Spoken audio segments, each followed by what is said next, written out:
우리에게 정해진 본문을 따라서 하나님의 말씀을 나누려고 합니다. 우리는 모두가 다 하나됨, 하나가 되는 이 하나됨에 대한 소망이 있습니다.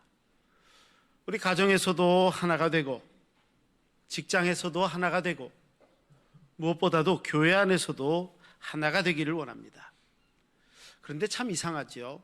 하나가 되고자, 일치하고자 애쓰면 애쓸수록 어쩔 때는 더 깊은 골이 생기고 갈등이 생기고 아픔이 생길 때도 있더라는 것입니다.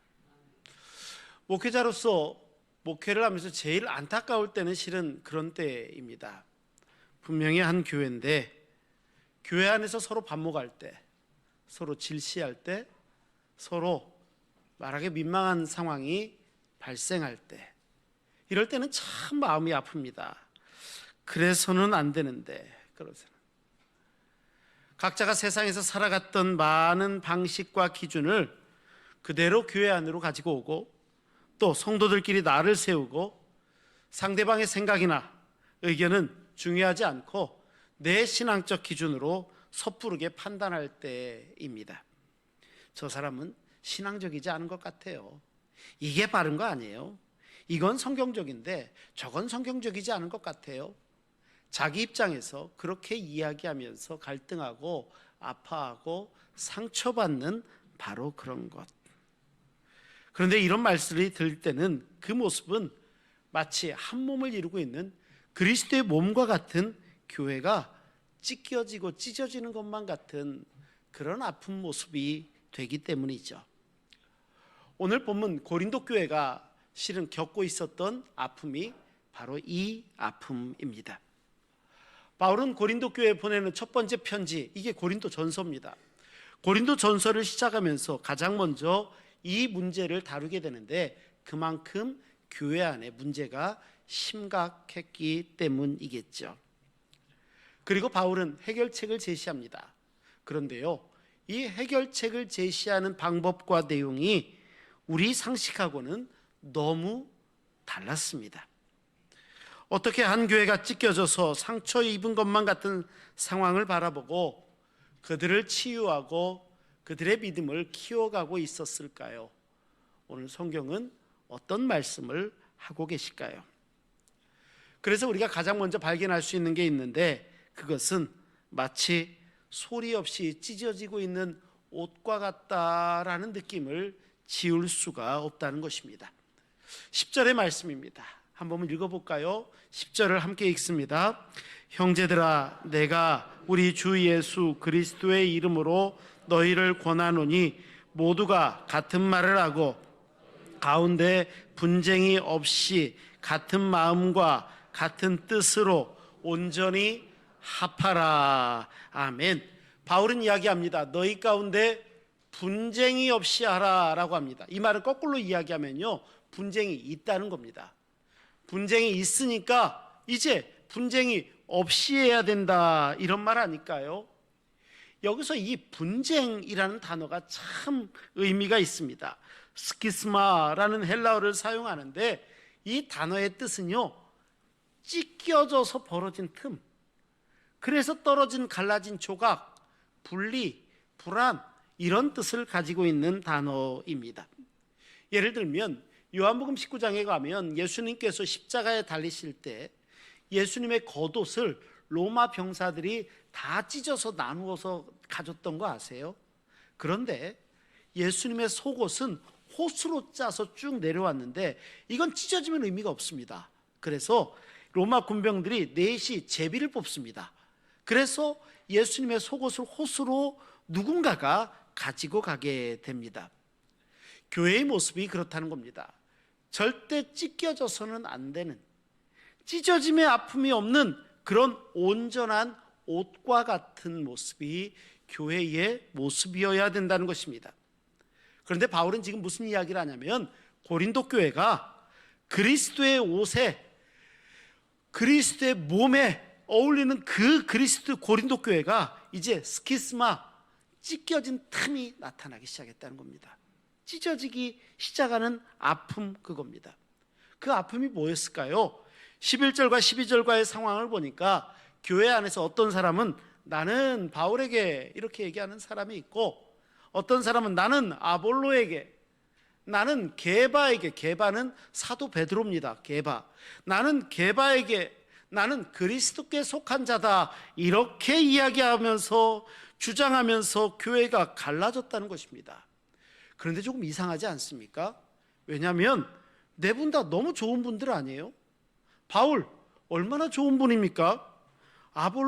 아볼로는요 당시에 굉장한 설교가 중에 한 분입니다. 달변이었습니다. 그렇게 설교를 잘하는 분이었습니다.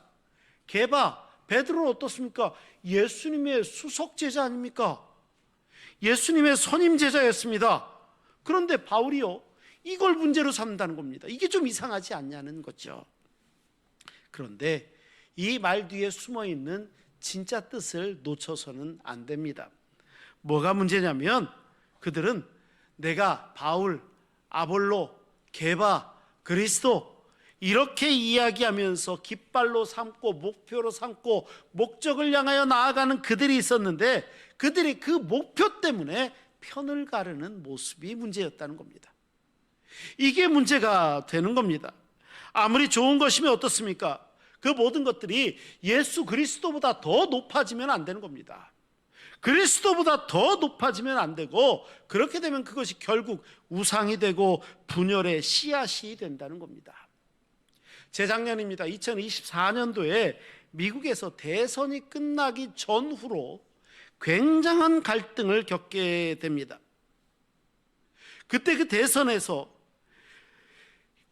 이 많은 정치적 견해가 다른 이유로 성도들이, 한 형제자매 된 성도들이 서로 반목하고 질시하고, 어떤 교회는 나가면서 정치적 견해가 다르다고 서로 인사도 하지 않고, 이런 아픔, 어떤 교회는 그런 사람들끼리 또 교회를 나가버렸다고 그래요.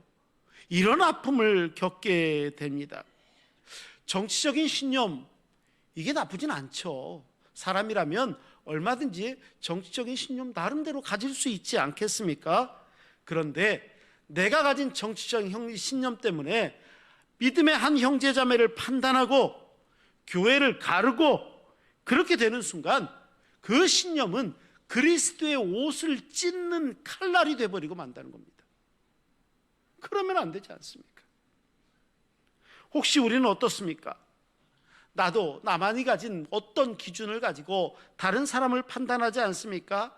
신앙은 이게 맞아, 저 사람의 신앙은 좀 아닌 것 같아, 이런 마음속에 선을 그으며 나만의 탑을, 나만의 벽을 쌓아가는 그런 모습은 없느냐는 거죠. 그래서 그랬을까요? 13절 말씀을 보면 바울은 통렬하게 질문합니다. 뭐라고 묻는 줄 아세요? 어떻게 그리스도께서 나뉠 수가 있겠느냐? 그리스도는 결코 나뉠 수 없다는 겁니다. 그럴 수 없는데, 우리는 그분의 몸을 혹시 찢고 있지 않는가라는 겁니다.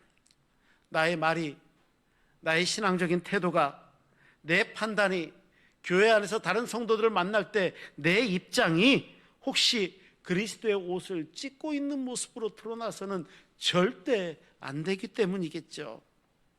그렇다면 이렇게 찢어진 틈을 우리는 어떻게 기울 수 있겠습니까? 사람의 힘으로는요 결코 기울 수 없는 옷이 있다는 것을 우리는 깨닫게 됩니다. 어떤 상황이 발생하면 얼핏 가장 먼저 드는 생각은 이런 생각일지도 모르겠습니다. 내가 더 잘하게 설득력 있게 말을 잘하면 좋을 거야. 그럼 설득하지 않을 수 있을까? 어쩔 때는 내가 논리적으로 기가 막힌 논리력을 가지고 상대방을 이해시키면 그 사람도 굴복할 거야, 이렇게 생각하기도 합니다. 어쩔 때는요, 그래, 우리 교회에서 안 해본 진짜 좋은 프로그램 있지, 이 프로그램 갖다 실행하면 저 갈라진 간극이 조금은 메워질 수 있지 않을까? 어쩔 때는요, 기가 막히게 감동하면 되지 않을까? 감동하면 다 될 것 같아, 이렇게 생각하기도 합니다. 어떤 경우에는요, 누구도 찍소리도 못하는 아주 카리스마가 있는 탑 리더가 세워지면 이분 앞에서는 아무 말도 못하게 하면 그러면 교회가 평안해지겠지, 이렇게 생각하기도 쉽다는 것입니다. 그러다 보면 통합도 되겠지. 그런데 정말 그럴까요? 정말 그게 가능한 일일까요? 오늘 보면 17절 말씀을 보면은요, 바울은요 전혀 정반대의 이야기를 합니다. 어떻게 이야기하는지 우리 한번 17절 말씀을 함께 읽겠습니다. 그리스도께서 나를 보내심은 세례를 베풀게 하려 하심이 아니요 오직 복음을 전하게 하려 하심이로되 말의 지혜로 하지 아니함은 그리스도의 십자가가 헛되지 않게 하려 함이라. 아멘. 여기에 보면 바울이요 말의 지혜로 하지 않는다 이렇게 이야기합니다. 이 말을 정확히 이해하려면 당시 그리스 로마 문화에서 수사학이 갖고 있는 위치를 아실 필요가 있어요. 제가 한 4, 5년 전쯤에요, 세계적으로도 가장 많이 남아있는 아리스토텔레스의 수사학을 아주 깊게 읽은 적이 있습니다. 키케노의 수사학도 읽은 적이 있습니다. 읽으면서 저는 깜짝 놀랐습니다. 아니 2000년도 더 전에 쓰여진 이 수사학 교재가 말하는 방식, 사람의 감정을 건드는 방식, 논리를 전개하는 방식, 이 말들이요 정말 기가 막힙니다. 나중에 황제가 죽고 살고 하는 그런 데서 공화정 정치체제에서 의회에서 얘기했던 연설문을 예를 들어가면서 설명을 하는데 정말 기가 막힙니다.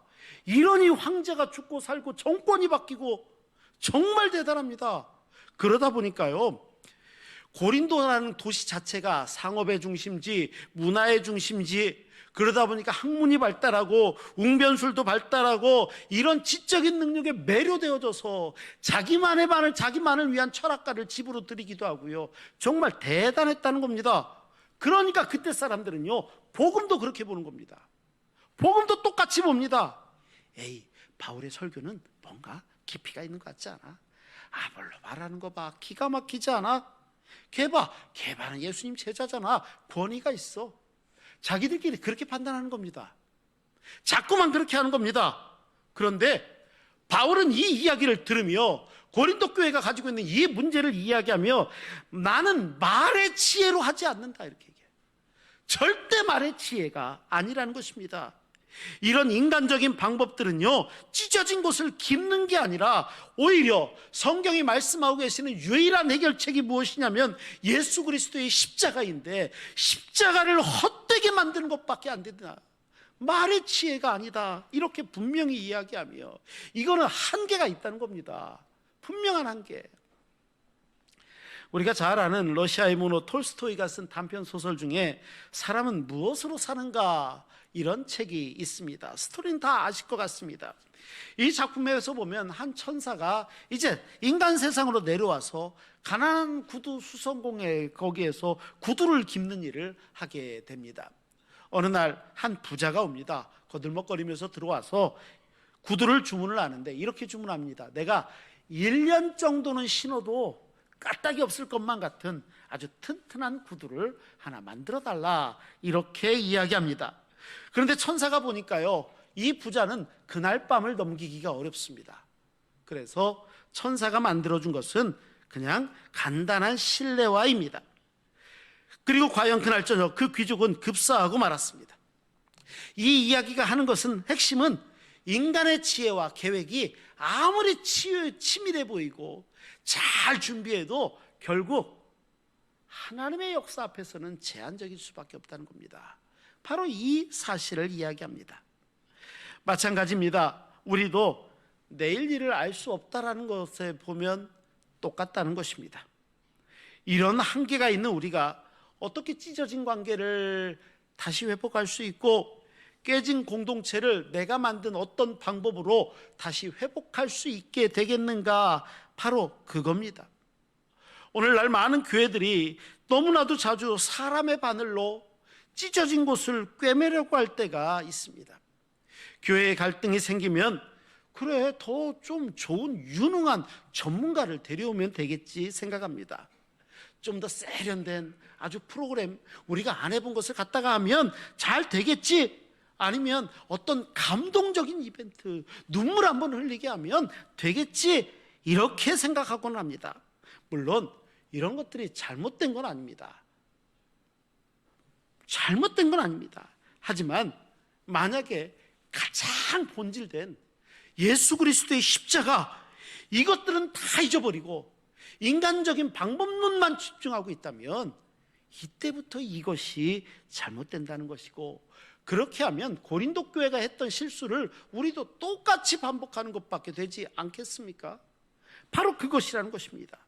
사람의 지혜와 방법으로는 찢어진 옷을 꿰맬 수 없습니다. 어느 순간에 잘 꿰매졌다라는 순간이 있을 수 있겠지만 이건 진정한 치유가 아닙니다. 겉으로는 붙어 있을지 모르지만 어느 순간 힘을 받고 또 다른 요인이 발생하면 그냥 찢어지고 말 것이기 때문입니다. 그렇다면 진정한 해답은 어디에 있겠습니까? 십자가의 사랑으로 새롭게 기워지는 옷을 만들어야 된다는 것입니다. 십자가의 사랑입니다. 13절과 18절 바울은 대답을 이렇게 합니다. 13절은 이렇습니다. 그리스도께서 어찌 나뉘었느냐? 바울이 너희를 위하여 십자가에 못 박혔고 바울의 이름으로 너희가 세례를 받았어? 아니잖아. 이렇게 얘기합니다. 18절은 또 이렇게 대답을 합니다. 십자가의 도가 멸망하는 자들에게는 미련한 것이요 구원을 받는 우리에게는 하나님의 능력이라, 이렇게 말씀합니다. 바울이 제시하는 유일한 방법, 처방은 단 한 가지였습니다. 십자가의 길, 십자가의 도, 십자가의 방법밖에 없다는 것입니다. 십자가는 나는 바울에게, 나는 아볼로에게 이렇게 자신들을 자랑하고 자기가 목표하는 게 뭐고 추종하는 게 뭔지 이런 인간들을 향하여 하나님께서 말씀하시는 아니야, 십자가야, 아니야, 대답하는 그 아니라는 대답이 아니겠습니까? 십자가 앞에서는 아볼로가 기가 막히게 웅변하는 웅변도 소용이 없었고요, 예수님의 수제자라는 게바의 권위도 아무 권위도 없습니다. 바울이 이루어놓은 놀라운 업적이 있다 한들 이게 십자가에서 무슨 의미가 있겠습니까? 우리는 십자가 앞에 서면은요 모두가 다 평등합니다. 모두가 다 그렇습니다. 우리는 모두 십자가 앞에서는 죄인입니다. 스스로를 구원해낼 수 없습니다. 오직 예수 그리스도의 보혈의 공로 외에는 우리가 구원받을 수 없기 때문에 그렇게 연약한 죄인들이 오늘 우리 아닙니까? 그런데 놀라운 것은요, 바로 그 자리에서 십자가는 우리를 향한 하나님의 모든 것에 대한 예로 다가온다는 겁니다. 우리가 주장했던 바울이 어떻고 아볼로가 어떻고 말한 모든 것들은 하나님께서 그건 아니지 라고 대답하셨다면, 십자가는 우리가 가진 모든 것에 대한 하나님의 예라는 대답이라는 겁니다. 오직 십자가밖에 없습니다. 십자가의 길밖에 없습니다. 십자가. 우리는 십자가 앞에 서면 동일한 바울파도 아니고 아볼로파도 아니고 그저 똑같은 그리스도께 용서받은 죄인들입니다. 우리는 십자가 앞에서 그렇습니다. 그런데 십자가는 단순한 우리의 하나 되게 하는 것을 넘어서 우리가 이제 앞으로 살아가야 될 전혀 다른 새로운 방식을 우리에게 보여주고 있습니다. 신약학자였던 월터 윙크라는 사람이 쓴 사탄의 체제와 예수의 비폭력이라는 이 책에 보면 우리가 잘 알고 있는 마태복음 5장 41절의 말씀, 또 누구든지 너를 억지로 오리를 가게 하거든 그 사람과 심리를 동행하고 라는 이 말을 해석하는 장면이 나옵니다. 그런데 이 해석을요 이렇게 해석하고 있습니다. 당시 로마 법에 따르면 로마 병사는 지배국 아닙니까? 로마 병사는 피지배국, 예를 들면 유대인들입니다. 이 유대인들에게 자기의 짐을 억지로 떠맡길 수가 있었습니다. 너 이거 들어. 그런데 규칙이 있었습니다. 그것은 1로마 마일까지만 움직일 수 있게 한다는 겁니다. 이거는 지금으로 따지면 약 1.5km쯤 됩니다. 1로마 마일만 지게 강을 할 수 있습니다. 시키면 유대인들은 로마 병사가 시키면 무조건 해야 되는 겁니다. 그렇게 해야 되는 거예요. 그런데 만약에 이거를 넘어서잖아요? 그러면 일을 시킨 로마 병사가 상관에게 걸리기라도 하면 오히려 처벌을 받습니다. 그런데 예수님은 뭐라고 하시냐면 이걸 2배로 들고 가라, 이런 말씀을 하시는 겁니다. 한번 이런 상상을 한번 해보겠습니다. 로마 병사가 지나가다가 갑자기 유대인 하나를 피지배민이니까 너 이거 내 짐 들어 라고 이야기하면 이 유대인은요 무조건 들 수밖에 없습니다. 1.5km는 무조건 끌고 가야 됩니다. 그런데 로마 1마일 1.5km를 걷고 난 다음에 다 됐으니까 병사가 자, 여기서는 짐을 내려놔, 이렇게 말할 수 있다는 겁니다. 이제 됐다, 내려놔 하는데 갑자기 유대인이 아닙니다, 제가 1마일 더 들고 가겠습니다, 이렇게 이야기하면 어떻겠냐는 거예요. 그 순간 무슨 일이 일어납니까? 병사는 이때부터 당황하는 겁니다. 왜냐하면 이거 그만 내려놔, 너 더 들고 가면 안 돼. 자기 상관에게 들키기라도 하면 오히려 자기가 처벌을 받을 수도 있기 때문입니다. 그런데 그 유대인이요, 얼굴에 미소를 지으며 계속 걷습니다. 그리고 이렇게 얘기합니다. 괜찮습니다, 제가 기꺼이 더 지겠습니다. 윙크는 뭐라고 이야기하냐면 이게 바로 제 3의 길이다, 이렇게 이야기합니다. 이거는 내가 억압받아서 어쩔 수 없이 굴복하는 것도 아니고 그 폭력이 무서워서 거기에 대항하는 것도 아니고 완전히 새로운 방식의 삶의 모습이다, 이렇게 이야기합니다. 그렇습니다. 주님이 말씀하시는 것은 이 십자가의 능력은 상황 자체를 바꿔버리는 것입니다. 처음에 1마일을 걸을 때 이 유대인은요, 말 그대로 어쩌면 마음속에 나는 억압받는 피정복 지배민의 지배받고 있는 그런 피해자다, 이렇게 생각했을지 모릅니다. 그 마음은 억지로였을 것이고 그 마음 가운데 분노가 있을 것이고 1.5km 내내는 원망만 하면서 걸어갔을는지도 모릅니다. 하지만 스스로 선택을 하고 2마일째를 접어드는 순간 그는 더 이상 피해자가 아니라는 것입니다. 그는 그때부터는 선택한 사람입니다. 자발적입니다. 기꺼이 하는 겁니다. 사랑으로 하는 것입니다. 맞습니다. 이 구조에서요, 힘의 역학관계가 완전히 바뀌어버린 겁니다. 기꺼이 선택하는 겁니다. 맞습니다. 오늘 성경은 그 십자가의 능력을 이야기하는 겁니다. 십자가는 우리를 피해자의 자리에 두지 않고요, 끌어올립니다. 그 다음부터는 나는 선택한 자고 사랑하는 자고 섬기는 자가 되는 겁니다. 우리도 교회 안에서든 내가 속한 공동체가 됐든 어디서든지 마찬가지입니다. 누군가 나를 비난합니까? 그때 내가 선택할 수 있는 것은 두 가지입니다. 똑같이 대응하는 겁니다. 이것 봐라 하고, 아니면 반대로 무시하는 겁니다. 아예 못 들은 척하고 침묵할 수도 있다는 겁니다. 하지만 십자가의 길은 다르다는 겁니다. 제3의 길이 있는데 먼저 찾아가고 이 문제를 해결하기 위해서 내가 뭘 잘못했는지 말해주면 내가 고치겠다고 다가가는 것입니다. 누군가 나에게 상처를 줬다면 인간적으로 그를 미워할 수 있겠죠. 피해 다닐 수도 있을 것 같습니다. 하지만 십자가의 길은 그 길이 아니라 찾아가는 것이고 상처를 치유하고 회복하기 위해서 묻고 노력할 수 있는 노력을 계속 행하는 길, 이것이 제3의 길, 십자가의 도라는 것입니다. 맞습니다. 십자가의 도. 바울은 이 십자가의 길을 이야기합니다. 18절인데 우리 한번 읽어볼까요? 18절은 함께 읽습니다. 십자가의 도가 멸망하는 자들에게는 미련한 것이요 구원을 받는 우리에게는 하나님의 능력이라. 아멘. 세상 사람들은요, 이게 미련하다는 겁니다. 아니, 왜 당한 사람이 먼저 가? 왜 피해자가 먼저 손을 내밀어? 이렇게 얘기하는지도 모르겠습니다. 하지만 구원받은 우리는요, 십자가에 있는 하나님의 능력을 의지하는 사람입니다. 하나님의 능력을, 십자가는 찢어진 것을, 깁는 것을 넘어서서 아예 새로운 것을 창조해내시는 하나님의 능력이 되시기 때문입니다.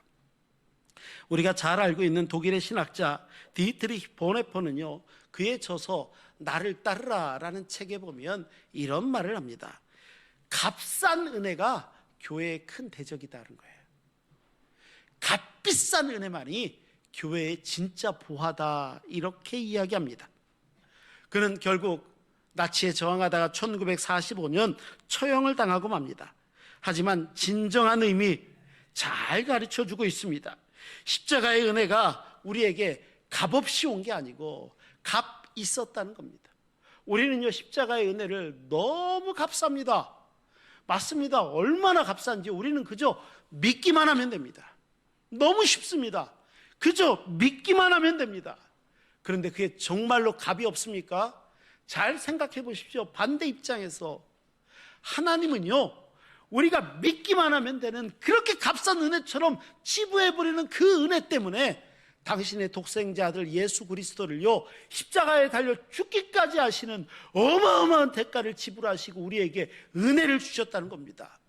우리는 값싸 보일지 모르지만 하나님은요, 엄청난 대가를 지불하신 겁니다. 그리고 우리에게 은혜를 주신 것입니다. 바로 이것입니다. 이제 우리는 모두 십자가의 은혜로 구원받은 죄인이기 때문에 더 이상 십자가 앞에서 내가 옳다, 저 사람 틀려, 이런 말 할 수 없을 것 같습니다.